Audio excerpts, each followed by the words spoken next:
In this video, we are going to graph the parent graph of the secant function, discuss how to read the graph to come up with an equation, and I will explain how to use an equation to come up with a graph.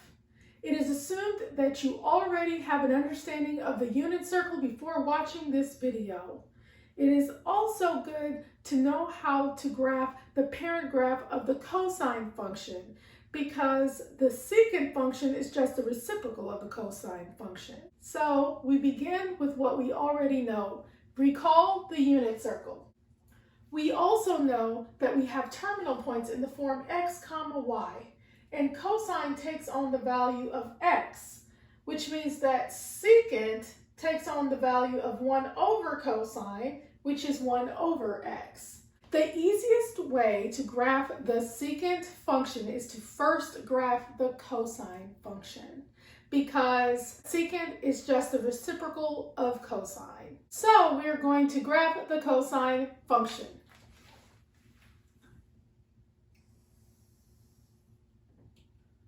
Okay, so we know that we have a high point at 1 and a low point at -1. And I'm just going to put my quadrantal angles on the graph.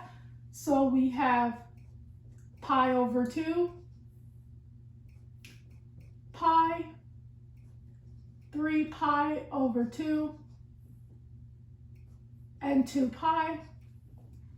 And we have negative pi over 2, negative pi, negative 3 pi over 2, and negative 2 pi. We know that cosine of 0 is 1. We know that cosine of pi over 2 is 0. We know that cosine of pi is -1. Remember, we're looking at our x coordinate. So pi -1. We know that cosine of 3 pi over 2 is 0. And we know that cosine of 2 pi is 1. And the graph is going to go like this for cosine. Now I'm using dotted lines because ultimately we want to graph the secant function, not the cosine function. Now going in the reverse direction, we know that cosine of 0 is 1, which is here. Cosine of negative pi over 2 is 0.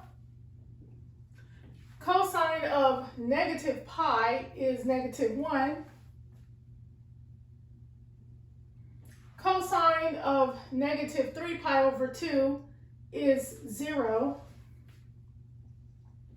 And cosine of negative 2 pi is 1.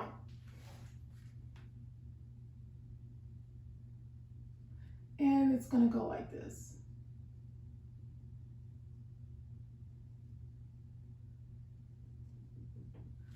Now we're going to use the cosine graph to graph the secant graph. We know that secant is a reciprocal of cosine, and cosine is the reciprocal of secant. So anywhere that cosine is equal to 0, secant will be undefined, because 1 over 0 is undefined. So everywhere that I see cosine is equal to 0, I'm going to put vertical asymptotes. So here cosine is equal to 0, so I'm going to put a vertical asymptote. Cosine is equal to 0 here, so I'm going to put a vertical asymptote. Cosine is equal to 0 here, so I'm going to put a vertical asymptote. And cosine is equal to 0 here, and I'm going to put a vertical asymptote here. We know that everywhere that cosine is equal to 1, secant is also equal to 1, because 1 over 1 is 1. We also know that everywhere that cosine is equal to -1, secant is also equal to -1, because 1 over -1 is -1. So I know that the graph of secant is going to include the max and min values of cosine. So I know I'm just going to bold up these points, showing that we know that secant will include the max and min values of cosine. Now for the final graph of secant, we simply draw away from the cosine graph and towards the asymptotes. So I'm going to look at a min value of cosine, and I'm going to draw away and towards the asymptotes. Here is the min value. I'm going to draw away and towards the asymptotes. Similarly, I will do the same for the max values of cosine. So here is the max value of cosine, and I'm going to draw away and towards the asymptotes. Here I'm going to draw away and towards the asymptotes. And here I'm going to draw away and towards the asymptote. And we know that this pattern will continue on and on to the right and to the left. And here we have the graph of y is equal to secant of x. Note that the secant graph only includes the part where I have in bold, not the dotted lines. So after drawing the secant graph, you're free to erase the cosine graph because we just used it as a guiding point to help us graph the secant graph. Now let us gather some information from our graph. We see that the range of the secant graph goes from negative infinity to -1, and then from 1 to infinity. This means that we don't have any max values or any min values, thus there is no amplitude. Like sine and cosine has an amplitude. So we say no max, no min, thus no amplitude. Next, I would like for you to observe where the graph of secant and cosine coincide. Clearly we see that at the max and min values of cosine, this is where the graph of secant coincides with the graph of cosine. Next, let us discuss the period. The period is the length of one cycle. We know that the period of secant is 2 pi because the period of cosine is 2 pi. You can simply look at the graph of cosine to read the period for the graph of secant. You can look at from one max point of cosine to the next and see that it's a distance of 2 pi. You can look at many locations on the graph to see when the graph repeats. For example, we see that from negative pi over 2 to pi over 2, the graph of secant points up, and from pi over 2 to 3 pi over 2, the graph of secant points down, and then it will begin to repeat itself. We see that from negative pi over 2 to 3 pi over 2, it is a distance of 2 pi. So we say that the period is 2 pi.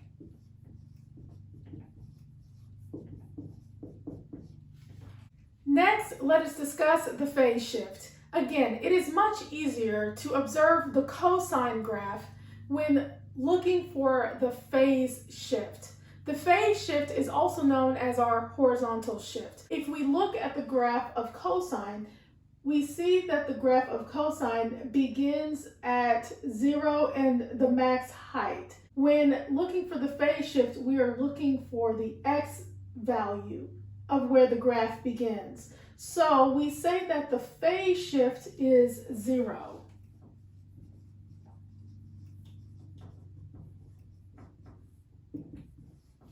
The vertical shift determines whether the graph will shift up or down. So again, it is much easier to observe the graph of cosine. We see that the horizontal midline of cosine begins on the line y equals 0. So we say that the vertical shift is 0.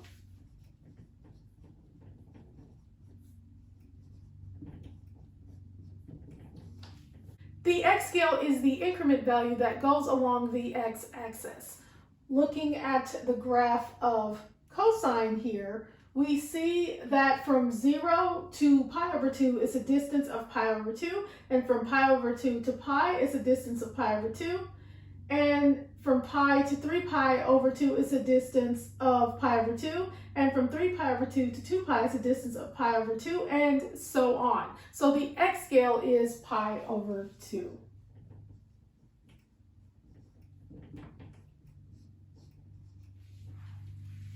Now we are ready to look at the standard equation of the secant function. The standard equation is as follows.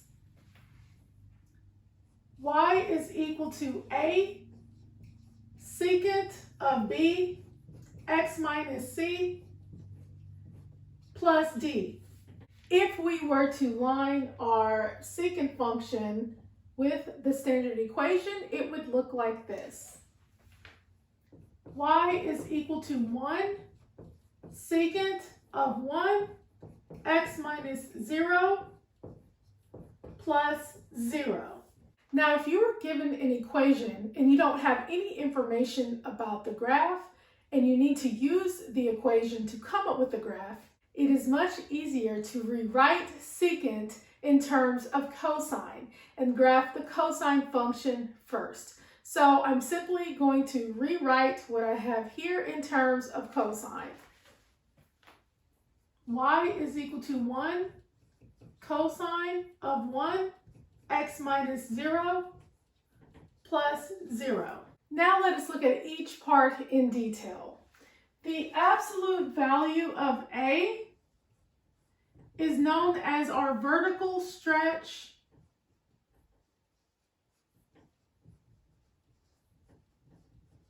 slash compress.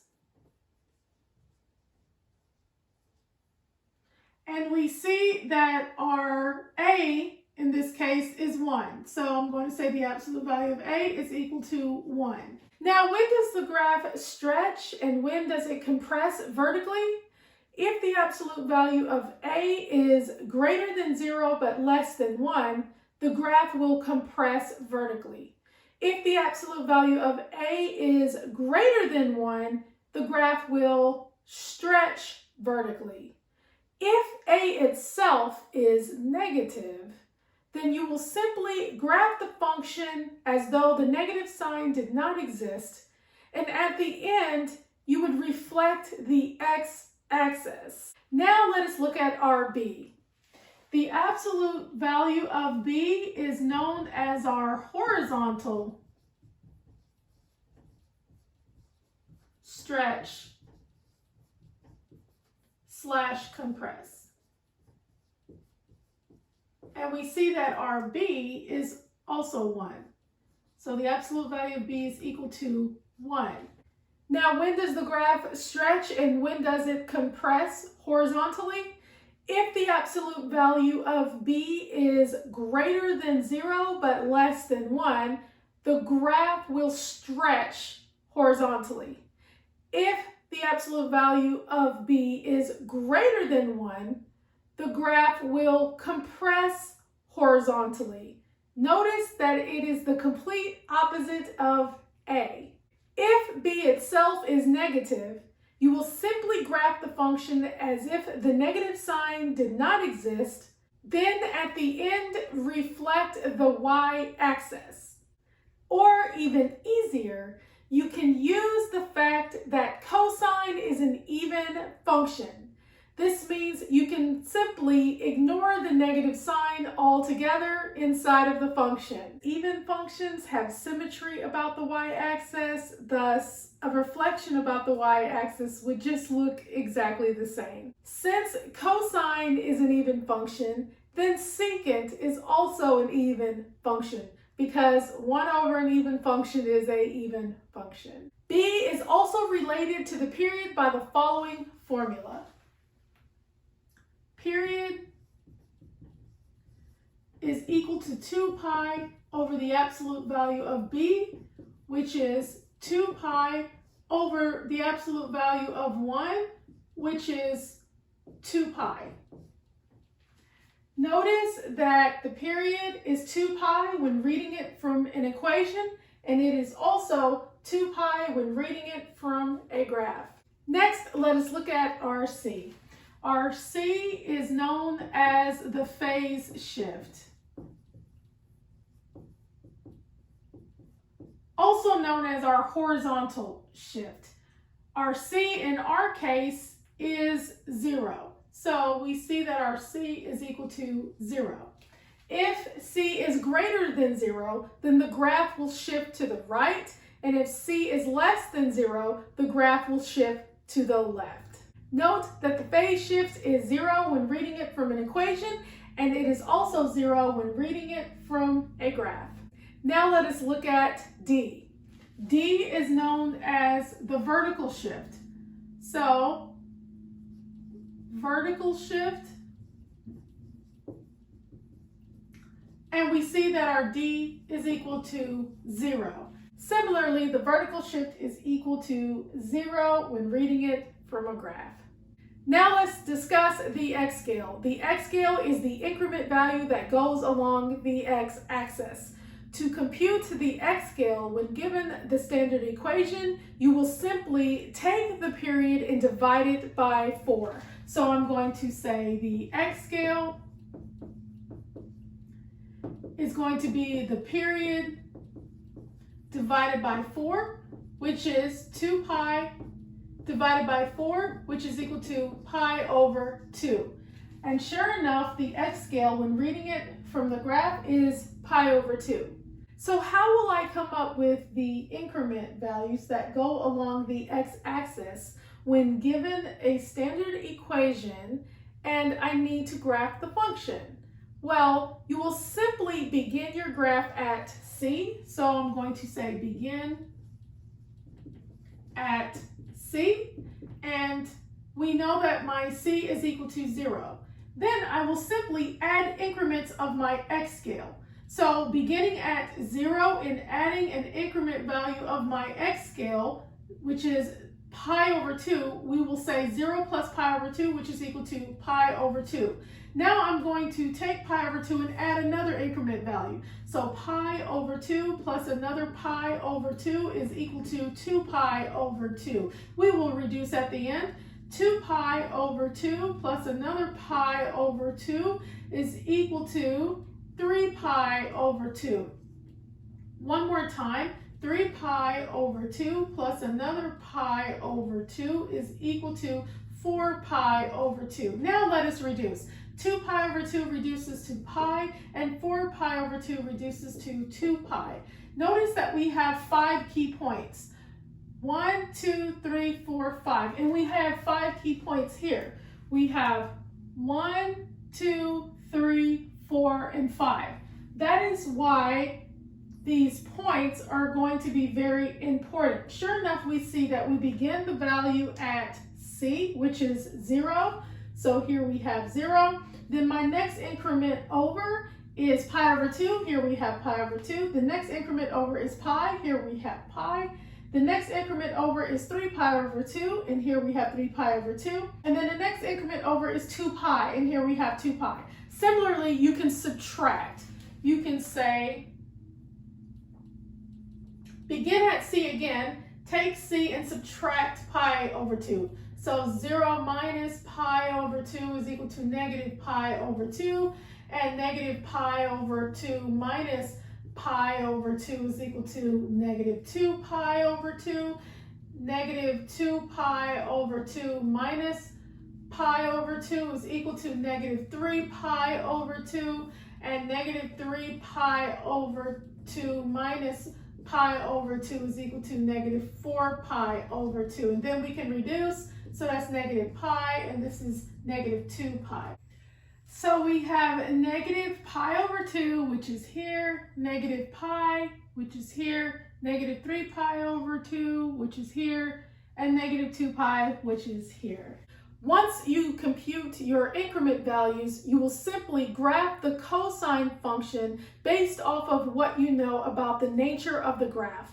After you graph the cosine function, then you will simply graph the secant function, just like we did before. One thing I would like to add is if you have a graph and you needed to come up with a standard equation and you need to find your b, you can simply use this relationship here. You can say period is equal to 2 pi over b, and you can simply solve for b. So b is equal to 2 pi over the period. And you know your period just based off of reading the graph. So you can simply say 2 pi over 2 pi, which is just 1. And sure enough, we see that our b is 1. And that is all for the parent graph and the standard equation of the secant function. Thank you for watching, and always remember that you are awesome.